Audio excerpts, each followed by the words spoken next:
It is my pleasure to introduce our 2015 School of Medicine Commencement class speaker, Ms. Marcia Newby Goodman. Ms. Newby Goodman received her Bachelor of Science in Agriculture from the University of Georgia, where she graduated summa cum laude. A member of the USA Gymnastics team, the UGA, gymnastics team, she helped lead the team to 3 NCAA national championships and 1 SEC conference championship.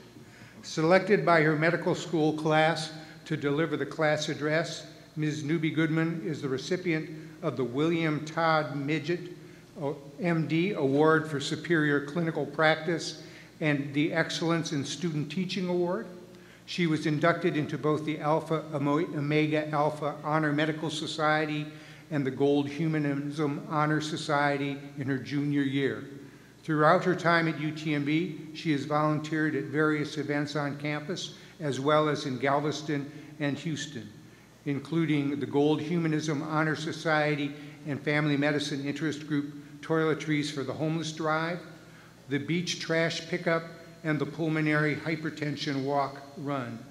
Ms. Newby Goodman has been a peer tutor since 2012 and served as a recruitment chair and class representative for the Family Medicine Interest Group, as well as vice president for the UTMB chapter of the Student National Medical Association. With a focus in sports medicine, Ms. Newby Goodman has presented her posters on sex-related differences in sports performance and injury at the American Medical Association Research Symposium, the Orthopedic Research Society, and the American College of Sports Medicine annual meeting. Please join me in welcoming this most talented student.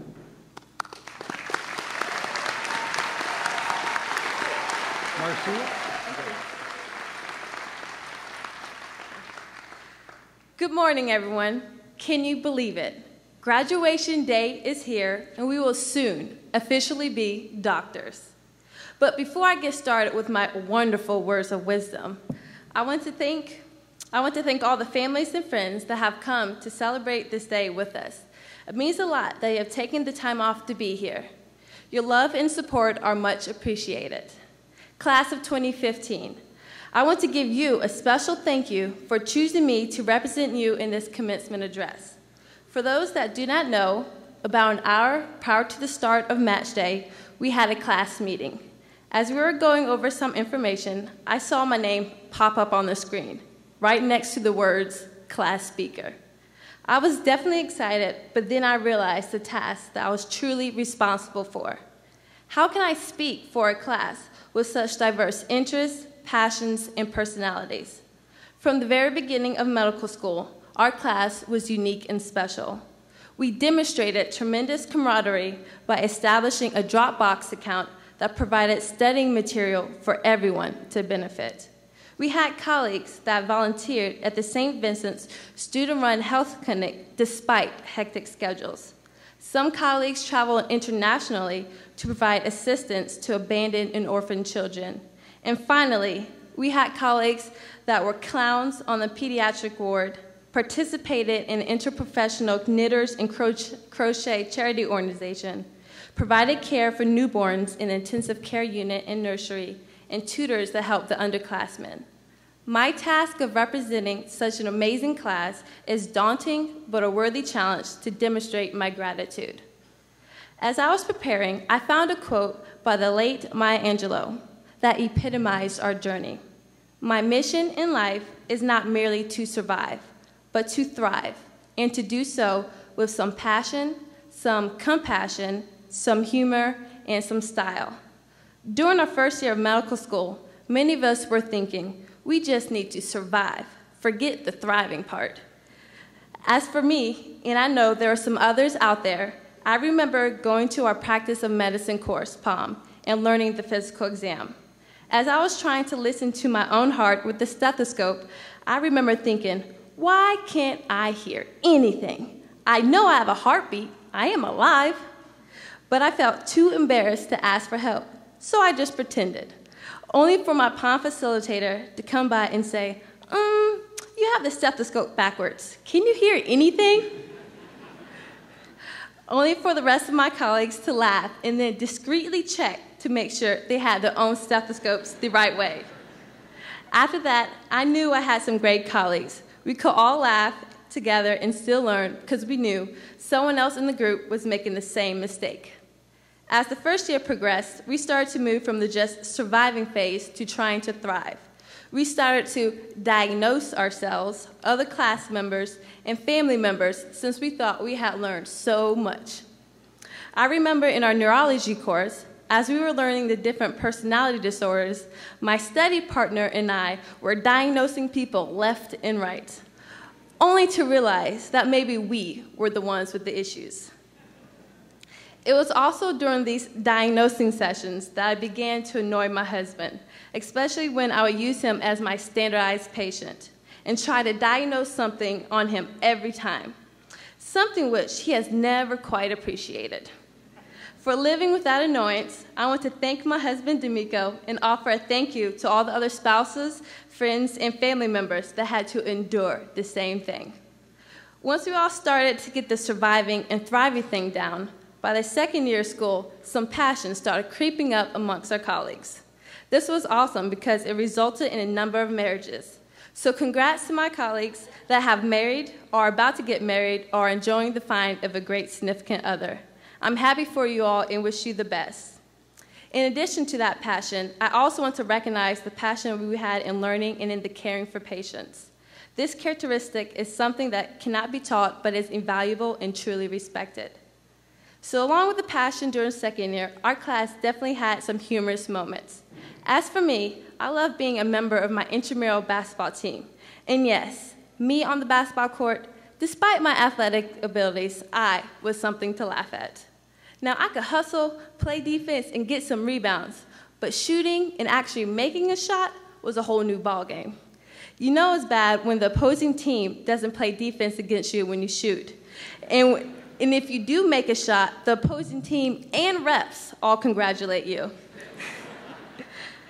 But the best part of it was playing with my classmates and having a great time. Making jokes, calling each other out, and just having fun builds a bond that cannot be achieved in a classroom setting.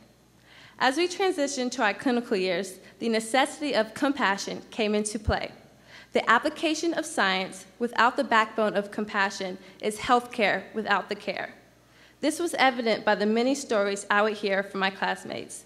The gratitude patients have when you can spend a few extra minutes is priceless, and it's something we need to remember as we progress in our careers. We will always be busy. There will never be time, but we must create that time for those that need it. The outstretched hands of humanity demand it. It does not matter if your field or specialty comes with a high or low degree of patient interaction. The moments that you do have can leave a lasting impression. I remember during my surgery rotation, a mother who had recently given birth to a son needed surgery shortly afterwards. When I went to go visit her the following morning, I asked all the required health questions, but I added one additional question. How is Ace doing? She appreciated that question, not because I remembered she had a child, but because I asked about the child by name. Showing compassion for others should not be a burden. The biggest impacts can take seconds in time. Therefore, I challenge you all to look for these opportunities when you're stressed and to remember the responsibility you have to others. This responsibility is an honor and needs to be cherished. Now, after the challenge of compassion, we come to the challenge of style.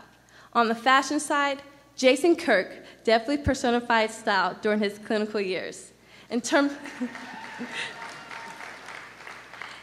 of swagger, Landon Unger, keep being the cool, calm, collected type. And to Katie Kerr, keep being you. Everyone represents their style in their own way, and it brings some much-needed joy, so never let that go. So to the class of 2015, as stated by Maya Angelou, your mission in life is not merely to survive, but to thrive, and to do so with some passion, some compassion, some humor, and some style. Remain confident in your abilities, but remember, your future is not just about accomplishing a task to hurry up to get to the next one. Enjoy the moment, because there's always something to learn. Get outside of your comfort zone and interact with those who you may not normally cross paths with. Remember to be open-minded. Just because something is new does not make it inherently wrong or bad. Challenge yourself in all capacities of life. The only thing constant is change. So make yourself flexible, because you can never predict what will happen in the future. And remember to always be supportive and to work as a unit. As many of you know, I had the privilege of being on the University of Georgia's gymnastics team. One of the most important things I learned was the power of a team. Yes, you may want to be the MVP or be the best player, but you can achieve so much more as a group and as an individual when you work together and support those around you. Knowing you are part of a group of people that have the same goals and are willing to take on the extra load when you need is an invaluable commodity and rare to find. Be the one to foster that environment. This type of camaraderie and drive for achievement is essential to the medical field and for patients. It's our turn to make an impact in the field of medicine. Let's make it memorable. But before I close, I'd like to personally thank my mother for her love and support, and I want to give a very special thank you to all the professors and faculty throughout our medical school. Not only have you provided us with excellent medical knowledge, you demonstrated the art of medicine. You are the physicians that we aspire to be, and for that, I want to ask my fellow colleagues to join me in a standing ovation to show our appreciation.